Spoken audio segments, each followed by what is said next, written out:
Esse vídeo foi feito para que você reveja e domine a teoria de hidrostática sobre o teorema de Stevin e suas consequências vasos comunicantes, fornecendo para você muitas informações e dicas que serão úteis principalmente nos vestibulares.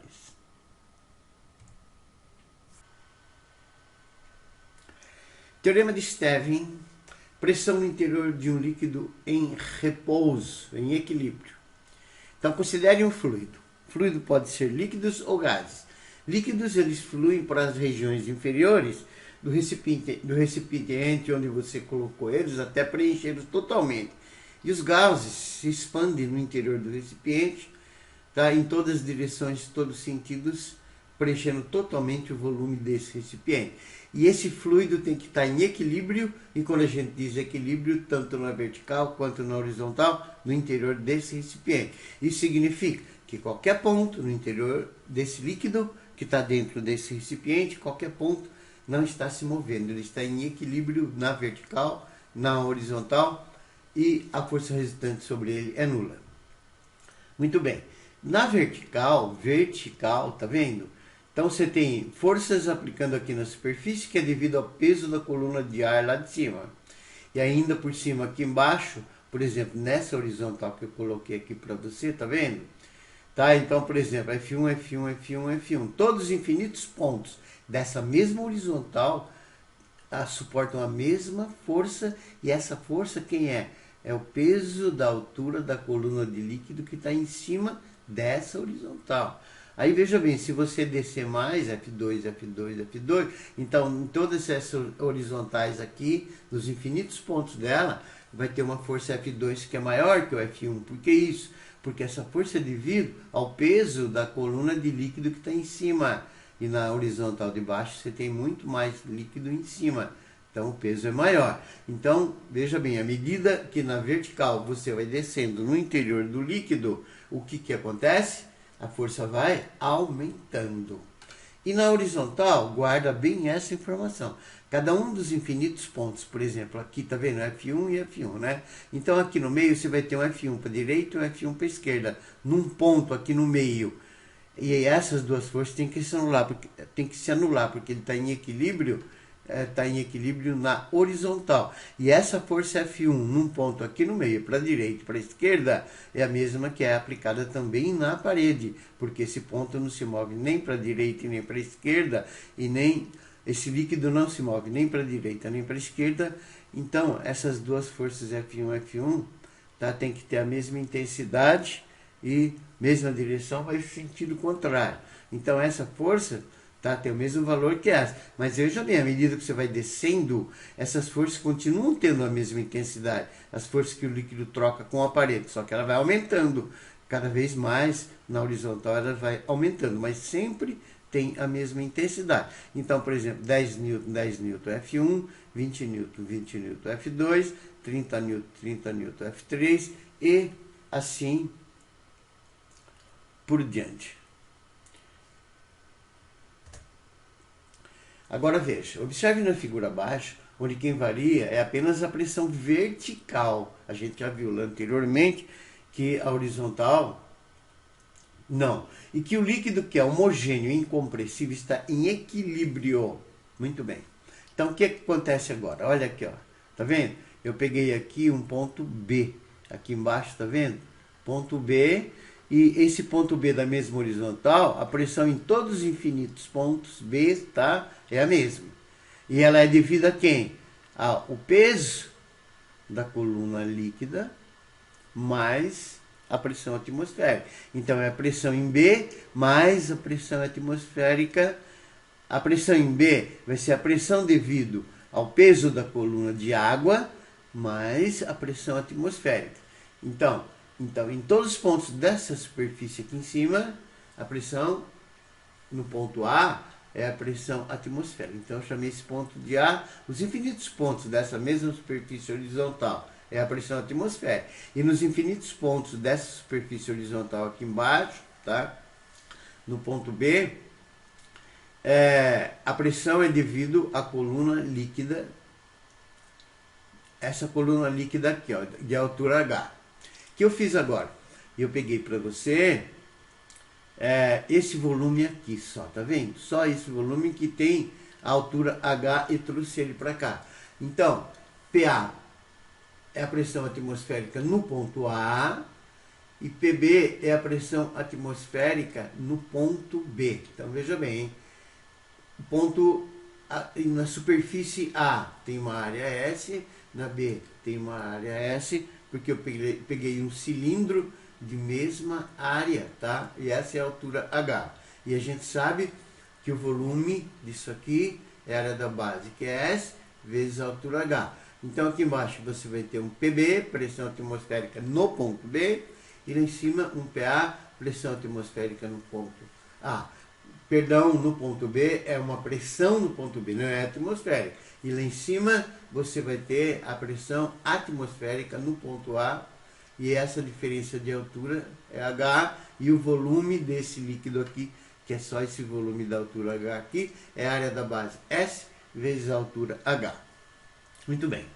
Na superfície livre superior A desse líquido, age a pressão atmosférica, essa daqui, PATM, que é exercida pela coluna de ar que está sobre ele, e num ponto qualquer B no interior do líquido, esse ponto B que eu coloquei, a pressão PB, que age aqui, é a soma da pressão atmosférica lá em cima, PA, com a pressão exercida pela coluna líquida H acima dele, devido ao seu peso.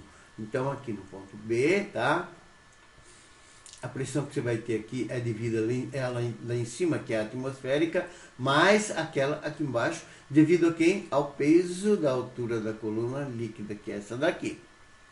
Então, PB, pressão no ponto B, é atmosférica lá em cima, mais a pressão devido à altura da coluna líquida. Então, a pressão no ponto B vai ser atmosférica, mas aqui embaixo, a gente sabe que a força que está agindo aqui é o peso, tá? E é peso sobre área, porque a fórmula da pressão é peso sobre área, tá? F sobre S, a força sobre a área. No caso, a força aqui embaixo é o peso da coluna líquida, então vai ser peso sobre área.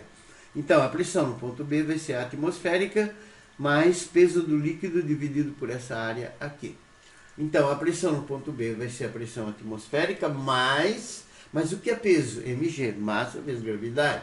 Então, vai ser mg sobre S. Essa equação eu chamei de 1. Mas acontece que a densidade do líquido é massa do líquido sobre volume do líquido. Tá? Então, a densidade do líquido é massa do líquido e o volume do líquido está aqui, ó, é a área da base vezes a altura, SH. Então, a massa do líquido vai ser densidade do líquido vezes S vezes H. Essa equação eu chamei de 2. Agora, nós vamos substituir 2 em 1. Essa nessa, tá vendo? Então, vai ficar PB é PATM mais... Ó, no lugar da massa do líquido, eu coloquei densidade do líquido vezes S vezes H, que é isso aqui. E ainda sobrou lá o G sobre S.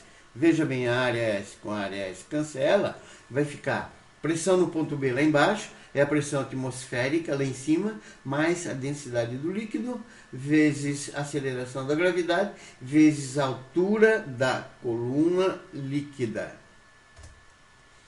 Esse teorema ele é chamado de teorema fundamental da hidrostática ou teorema de Stevin. PB é a pressão no ponto B, localizado numa altura vertical H da superfície livre do líquido. PATM é a pressão atmosférica exercida lá em cima pela coluna de ar. E D líquido é a densidade do líquido e H é a altura do ponto B até a superfície. O que você deve saber, algumas informações e dicas que lhe serão muito úteis. A pressão num ponto B, devido apenas à coluna líquida, que é a pressão só do líquido, a densidade do líquido vezes G vezes H, é denominada a pressão hidrostática. Então, a pressão hidrostática é aquela que é devida apenas à da coluna líquida, sem incluir a atmosférica. Agora, a pressão no ponto B, que inclui a atmosférica, que seria P atmosférica mais a pressão devido à altura da coluna líquida, tá?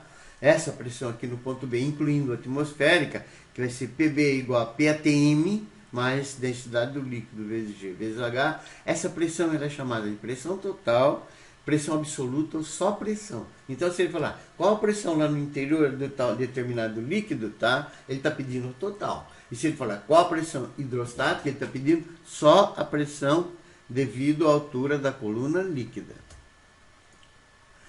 A pressão exercida pela coluna líquida não depende das dimensões, do tamanho do recipiente que contém o líquido, mas apenas da natureza do líquido, mesmo a densidade, do local G, mesmo a gravidade e a mesma altura H. Então eu peguei para você aqui um exemplo, tá? Então eu peguei a mar e piscina. Se a água do mar e a água da piscina for a mesma, então eles vão ter a mesma densidade. Então uma pessoa que tiver 1 metro de profundidade lá em qualquer parte aqui do mar, ou no metro de profundidade aqui da piscina, que tem dimensões menores, ele vai suportar a mesma pressão. Por que isso? Porque o peso da coluna líquida é o mesmo, a densidade é a mesma, porque a água é a mesma, vezes G, o local é o mesmo, e a altura da coluna líquida é a mesma, não importa as dimensões do recipiente onde ela está contida.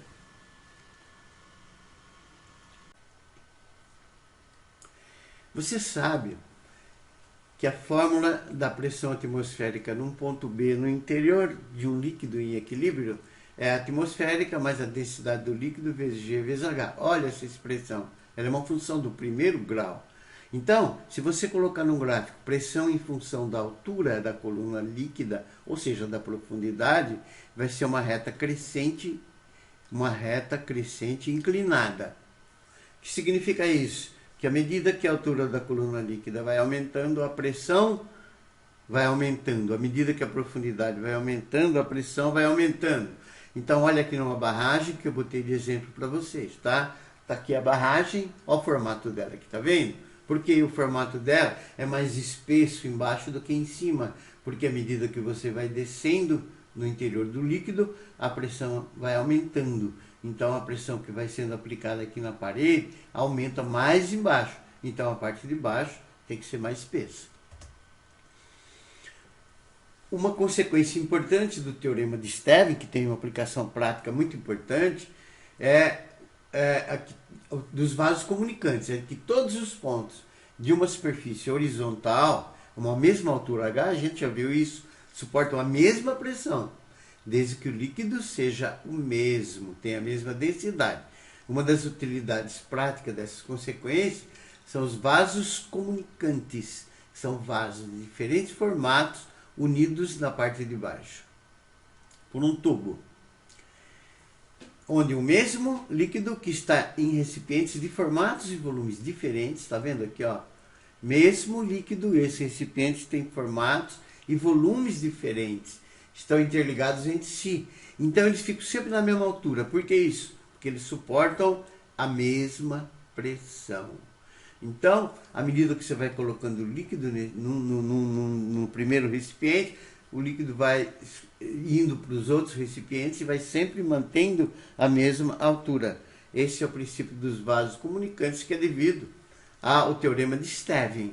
Na prática, ele é muito utilizado nos reservatórios de água de uma cidade, que eles estão interligados aos das residências e funcionam como sistema de vasos comunicantes, onde, devido à tendência de se nivelarem as suas alturas, os reservatórios de água da cidade devem estar sempre numa altura superior. Tá vendo aqui? Ó, esse é o da água da cidade, que abastece toda a cidade, numa altura superior aos das residências, tá vendo? Então, esses aqui são os reservatórios da residência, que está numa altura inferior ao do reservatório da água da cidade, que, por sua vez, esse daqui tem que estar numa altura superior aos dos elementos da casa, da parte inferior, como a torneira, o chuveiro, a descarga, etc. Por que isso?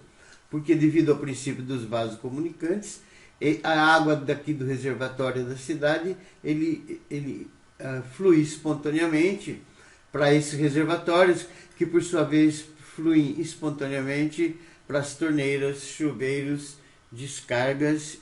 No Sistema Internacional de Unidade, a unidade de pressão é o Pascal, em que a força medida em newtons, a área em metro quadrado. Então, o Pascal tem 1 newton por metro quadrado. Guarda bem essa informação. 1 Pascal é a mesma coisa que 1 newton por metro quadrado. E no nível do mar, ao nível do mar, a pressão atmosférica ela é de aproximadamente 1 atmosfera. Você tem que memorizar isso, tá? Então, ao nível do mar, a pressão atmosférica é de 1 atmosfera. E 1 atmosfera vale 1 vezes 10 a quinta Pascal ou 10 a quinta Pascal. Informação importantíssima. Quando, por exemplo, um peixe que está a uma altura H da superfície líquida de densidade 10 a terceira quilograma por metro cúbico, a densidade da água, e lá nessa profundidade, ele estiver sujeito a uma pressão que é igual à pressão atmosférica da superfície, a sua altura será. Então nós vamos calcular a altura de um ponto abaixo da superfície, em que um peixe, por exemplo, está suportando uma pressão que é igual à pressão atmosférica. Então a pressão atmosférica na superfície é 10 a quinta, a densidade da água 10 a terceira, vezes G10H, vai dar 10 metros. Guardem bem essa informação e lembrem, esse resultado é aproximado. A cada 10 metros de profundidade na água, a pressão devido à coluna líquida aumenta de 10 a quinta Pascal ou de 1 atmosfera. Então, cada vez que você desce 10 metros no interior da água, tá?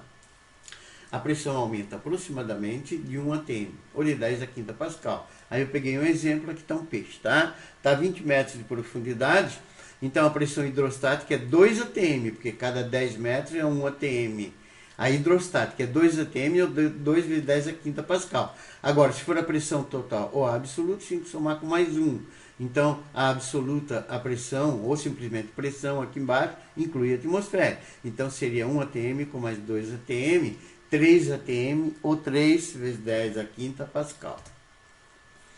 Quando você toma um refrigerante num copo com canudo, o líquido sobe em direção à sua boca, em virtude de a pressão atmosférica, a de fora, ser maior que a pressão na boca e empurrar o líquido no canudo quando se aspira e retira o ar do tubo. Quando você retira o ar do tubo, você está diminuindo a pressão interna. E a pressão atmosférica, que é externa, vai jogar o líquido na sua boca, tá? Aí eu peguei um exemplo bem simples aqui, ó. Tá vendo?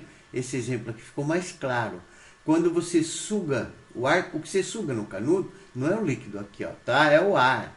Então você está retirando o ar da ponta do canudo. E esse ar que está contido entre o líquido e a nossa boca. Então aqui está a nossa boca, tá? Então aqui está um ponto que eu coloquei para você entender, tá? Estaria aqui o ar. Aí você suga o ar, você diminui a pressão. Se diminui a pressão interna do canudo, aí você possibilita que a pressão atmosférica lá fora empurre o líquido de dentro para fora. Então quando você diminui a pressão aqui, tá vendo a atmosférica maior aqui, ó, que ela faz? Ela empurra o líquido para cima em direção à sua boca. Eu peguei algumas questões com características de dicas, tá? Para você, com características de dicas que são importantes. E se você estiver interessado, vai lá em fisicavestibular.com.br, Teorema de Stevin, vasos comunicantes, e procura ler o enunciado e ver qual a resolução desses exercícios que são importantes, são diferentes. O 5, o 7, o 8, o 10, o 20 e o 34. E por último, se esse vídeo foi útil para você, inscreva-se. O fisicavestibular.com.br agradece.